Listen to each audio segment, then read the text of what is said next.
is a lecture over topic 10.2. It's about solving quadratic equations by completing the square and the quadratic formula. This will go with your assignment number 24. In topic 10.1, in the previous lecture, you learned how to solve quadratics by factoring and by using the square root property. So there are two other methods that we're using. And the first one we're going to talk about today is by completing the square. Before we jump into it, I just want to talk to you about why we complete the square. Remember that whenever you learned how to solve a quadratic by using the square root property, we were undoing like a binomial squared in some of those examples. Something that looked like this. Maybe x plus 2 squared equals 4. And so we could then take the square root of both sides like this.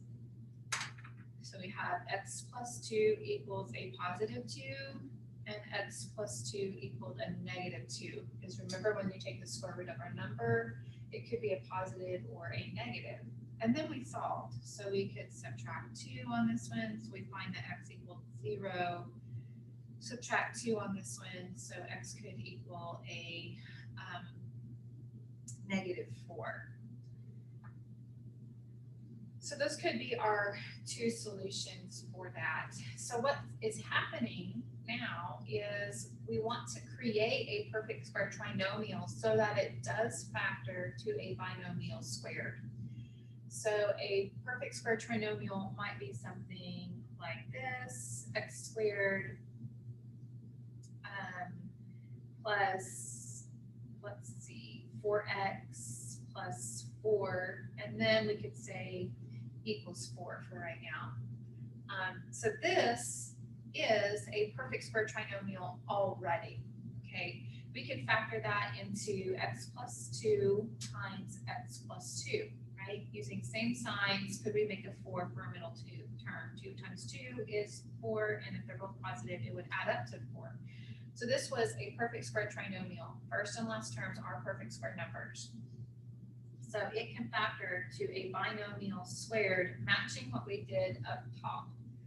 But what's happening is sometimes we might have something that isn't a perfect square trinomial over here. So we're only going to be working with the x terms to create the right number for the last term in the trinomial so that we can make a perfect square trinomial. Okay, so let's go into that. So these instructions kind of take you to this. Make sure that your x squared only has an understood 1 in front. If it doesn't, then you need to divide everything by it. So like on that example I showed you, it began with like an x squared. There wasn't a number in front of that. Excuse me. And then we're going to do what's called completing the square steps. So you will be multiplying the coefficient of x, the middle term, by 1/2, or you could say divide by 2 because that's the same operation. You're going to square that result and then add that to both sides of the equation. Once you do that, you can factor the left side, then we'll use the square root property. So I know that's all pretty wordy. Let's go look at an example to show you what I mean. So the first thing about completing the square is it's not like solving by factoring where we want everything on the same side. This is in an okay form to get started. We don't want a constant on the left-hand side because we need a specific constant to make a perfect square trinomial, and we do that by completing the square. So if you will, you could just write x squared minus 8x, leave a space, an equal sign, and write your 20. So I just kind of left a space because I know I'm going to have to add a number to both sides of plus sign there. Add a number to both sides of this equation. So we do that by completing the square. We're going to take the number that is in front of our x term, so it's a negative 8, and it says times by 1/2. So really that's also, you could look at that like saying 8/2. But you can do that in your calculator even. You can type in negative 8 times 1/2, which is like dividing by 2, which is a negative 4. So we're going to take that negative 4 and then we square that result. So this was like step A in completing the square. This is like step B in completing the square. So -4 times -4 is a positive 16. And then step C is we take this number and we add it to both sides of that equation. So if you add it here, you have to add it on the other side to keep the equation equivalent. So this created, I'm going to rewrite it because it looks very sloppy. I'm sorry. So this is a plus 16 and a 20 plus 16. So this created a perfect square trinomial. This is the only number that we could use that we could factor in a binomial squared. If we take 4 times itself, and if they were both negative, that would make that -8 middle term. So what we're doing is we're just factoring it into x minus 4 squared instead of writing that parentheses twice now. And 20 plus 16 is 36. Then we would be using the square root property to solve. So we want to undo the binomial squared. So we take the square root, so we get x minus 4 equals a positive 6, and x minus 4 equals a negative 6. And then you would add 4 to both sides. So x equals 10, add 4 over here, so x equals a negative 2. So x would be 10 or negative 2. And so we'll be doing these steps up here for each one once we do it. But like if you look at 87, it's not in the right form like this. You want to make sure your variables are all on the same side, like the x squared and the x. You don't want a constant because I wanted to add a specific number to this side, and that made that a perfect square trinomial. If you have a number over here, then it's throwing it all off. So you want to move it to the other side. It's not going to be in standard form like we might have done with factoring. So I want to take this constant and move it over to kind of get it out of the way so that I can make a perfect square trinomial. So this would be like saying x squared plus 10x equals, I would be adding 7 to both sides, so it's a positive 7. And I purposely leave a space because I know I'm making a perfect square trinomial from using the coefficient of x. So this is where we're completing the square. I'll just write complete square. So you take that coefficient 10 and we multiply it times 1/2. That's like dividing by 2, so I get 5, and then I square that result, which gives me the number 25. So you will always do this, and you will always do this. This number would be a perfect square number because you took a number and squared it. So you're going to add 25 to both sides of that equation. So coming over here to the right, this would factor down to, it's a perfect square trinomial. 5 times 5 is 25. If they're both positive, they add up to 10. So you have that x plus 5 squared, and 7 plus 25 is 32. When you're factoring, and hopefully you remember all of that and that pattern with perfect square trinomials, it should always factor down to whatever the number was before you squared it, right? But you can always go through those steps, okay?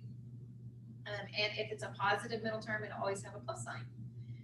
Just like you'd have to use 2 plus signs to make a positive 10. If it was a negative sign, you'd have a minus sign because you'd use 2 minus signs to make a negative 10. All those rules are things we learned way back in factoring in topic 7. So let's take the square root of this. So I get x plus 5 equals a positive and a negative form. I'm writing it like this because I know this isn't a perfect square right now. And just to remind myself that I will need to pull it apart. But I'm going to ask myself for my calculator to simplify the square root, the square root of 32, which is 4 square roots of 2.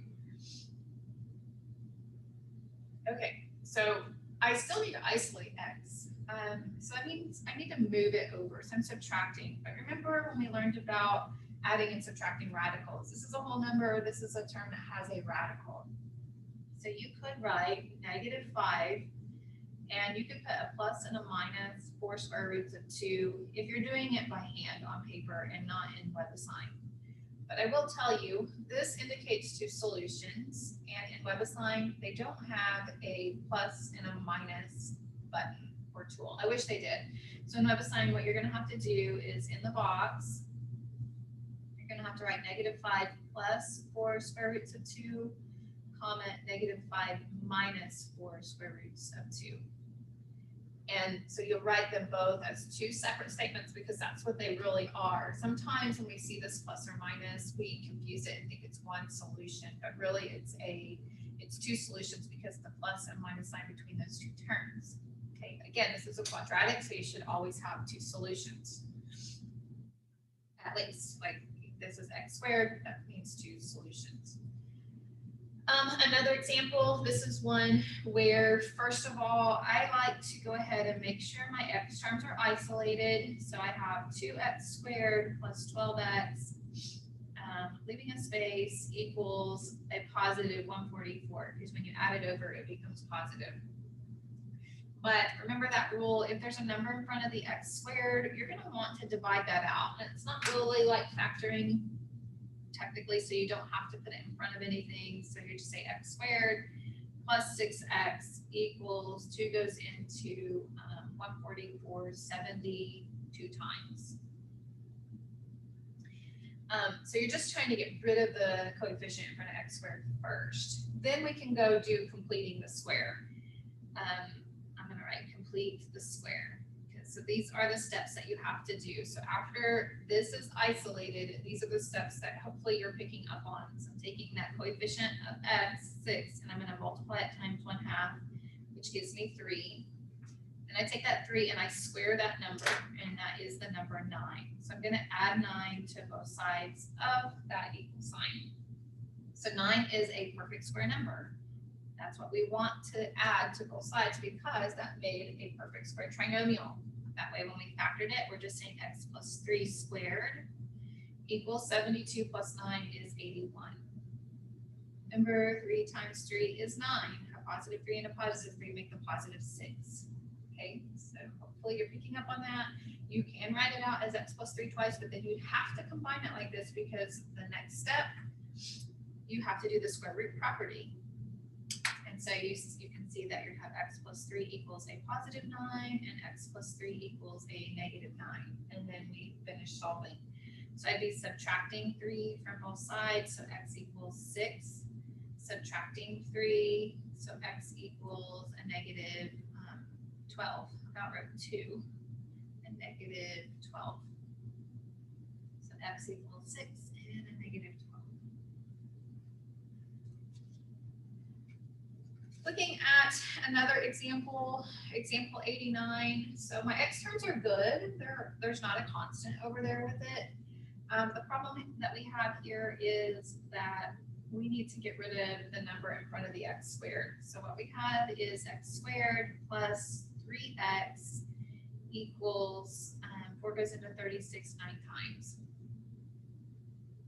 So we're going to complete the square. Sometimes when we complete the square, it's not going to be a nice even number with that isn't a fraction, because if you take 3 and you say, let's multiply it times 1/2, that's going to give you a fraction 3/2. We're going to leave it as a fraction. Do not turn that into a decimal. And then we square it. That's like saying 3/2 times 3/2 is a 9/4. So I know it looks funky, but that would be like a perfect square fraction. You know, both of the top and the bottom numbers are perfect square numbers.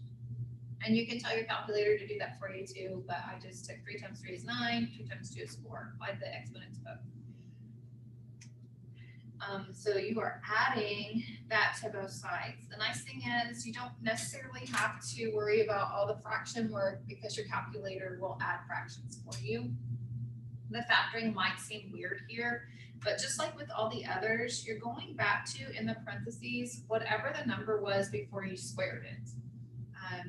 So if we were to say what times itself made this, it was 3/2. Okay, and so if you were to add that together, that would be, if you had a positive 3 and a positive 3/2, that would be like saying 3 plus 3 is 6/2, and that would simplify to be that number 3. But maybe you're already picking up on when you're in the factoring, in the binomial, it's always going to be whatever this number was before you squared it. That's the point of completing the square. And then set equals, and then you can make your calculator do this. 9 plus the fraction 9/4. Oops, hit the wrong thing. Let's go clear that out. Okay, 9/4 because it would have to have a common denominator. If it doesn't, then, you know, you have to make it, but your calculator can do all that work for you anyways. So then we can go finish this out, doing the square root property. Remember, when you take the square root of a fraction, it's like you're taking the square root of the bottom and the top separately. So that gives us an x plus 3 over 2 equals a positive and a negative form of this. I'm going to write it like this. The reason why I do it sometimes, I write the plus or minus, and other times I don't, is like, if I know it's going to stay a radical, I usually write plus or minus and then pull it apart. Like here, I knew the square root of 81 was a perfect square number, so I just write it as two separate things, but I could have written plus or minus 9 and then pulled it apart as two different things. But here, I know the square root of 4 is 2, so that's really good. I'm not going to have to go rationalize a denominator. But the square root of 45 is 3 square roots of 5. So we need to simplify the top and the bottom. Then we can move this over, just like if this were a whole number, like that last, like one of those examples before, I'm subtracting it. But the thing is it doesn't have a radical, so I can't combine this. This is 3 square roots of 5 over 2, and this is just negative 3 over 2 when we moved it. So minus 3 over 2 or negative, and then you have plus or minus 3 square roots of 5 over 2. So again, when you if you have one like that in WebAssign, you would have to go ahead and pull it apart. Since they both have a 2, you could do it two ways. I'll kind of show you what I mean. You could write 3 plus 3 square roots of 5 all over 2, comma, negative 3 minus 3 square roots of 5 all over 2, or you could still separate it and put each one over 2 separately.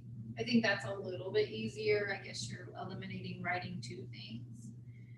But since it's the same denominator, you could do that. If it was different, you would have to write it like negative 3 over 2 plus 3 square roots of 5 over 2 as two separate terms, showing that it goes to both, if it did have a different denominator. So, you know, in math, the joy is it always seems like there's different ways to do things. This is probably more simple because we know that putting it all over 2 means that that 2 really goes to both things. Just a review of that. And then the last example of completing the square. Again, we're good because this is isolated. The variables, there's not a constant on the left. What's not good is that we have a 6 in front of the x squared term. So we want to go ahead and divide. So we have x squared minus 54 divided by 6 is 9, so 9x. Leaving a space equals 6 goes into 18 3 times. And then we're going to, 3 times, sorry. So then we're going to complete the square. I'm going to do that up here if that's okay, because I'm kind of running out of space, but I'll complete the square for number 90. So we're going to take negative 9 times 1/2. So that would be like negative 9 over 2, and then we square it. So that becomes a positive 81 over 4. So we would be adding 81 over 4 to both sides.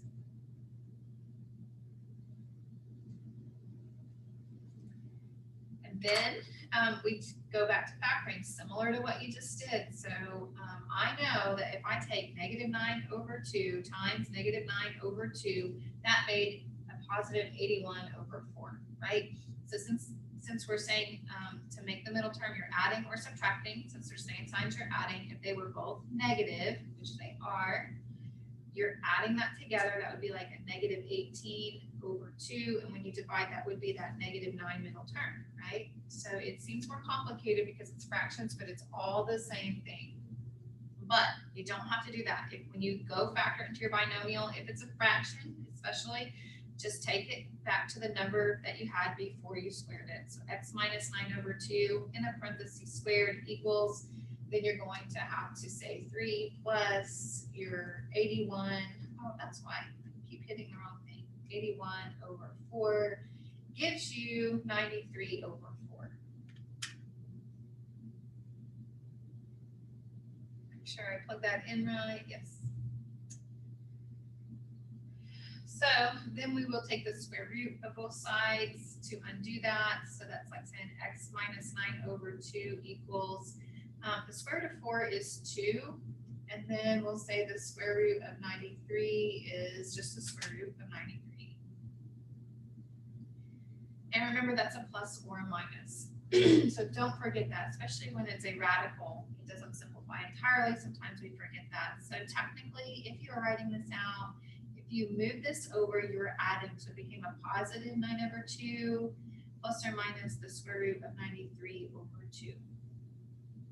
Again, if you did it, you could pull it apart and you have to write it as two separate solutions into WebAssign.